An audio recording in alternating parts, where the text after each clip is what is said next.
Rhythms of the Land is a national music documentary featuring powerful performances by Indigenous artists singing in their mother tongues, recorded in landscapes of deep personal significance. Georgina Liberty, director with the Offices of the Commissioner of Indigenous Languages, is here with more. Good morning to you. Good morning, Corey. Thank you for having me. Great to have you with us. And I'd like to start off by asking you, what inspired the Office of the Commissioner of Indigenous Languages to create this documentary? Well, we wanted to find a way to share with people about Indigenous languages and how Indigenous languages have been a part of Canadian history forever. And so we thought, well, there's lots of conferences and engagement sessions and just people meeting to talk about language. So we wanted to find a new way. And we thought a music production would be a good way to share with people about the connection of land and music and language. Very cool. So what can people look forward to seeing throughout the documentary? Well, I hope people are just open-minded and open-hearted and can see the beauty of the language and see the beauty of the music and the beauty of this amazing country of ours, Canada.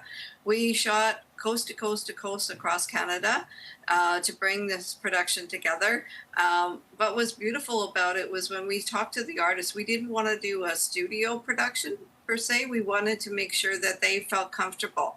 And so when we asked them where they would like to film, almost every artist wanted to film someplace that was close to their hearts and what connected them to their land and their traditional beliefs and their culture.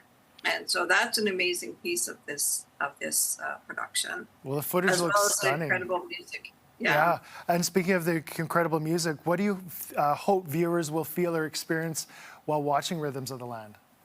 Well, like I said earlier, I hope that they just open up their hearts and their ears and just listen to the music. You won't understand it because it's from different languages. We have 4 language families represented through these musicians. And I wanted to also say, it's a challenge because our languages are dying. And so to be able to find these incredible artists across Canada who still maintain their language and work hard to keep their languages and to have them sing in their mother tongue was amazing.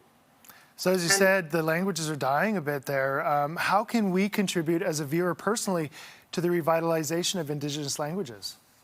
Well, we hope people again will do some research. If you know Indigenous people and you want to know a little bit more about the history and their music and our traditional ways, just talk to people, find out more, just be open and honest. Like if there's something that you love that you really want to know about, go out and explore it. And that's the same thing with Indigenous languages. Go out, explore, do some research. Find out just, the state of languages. Right now, we're working on a project on the vitality of languages across Canada. So, there's information out there if people want to learn. Perfect. I want to thank you so much for joining us this morning, Georgina. It looks fantastic. Thank you, Corey. Hope to see you watching the program on July 12th. That's right. Rhythms of the Land premieres on July 12th on CTV and CTV2. For more information, visit commissionforindigenouslanguages.ca.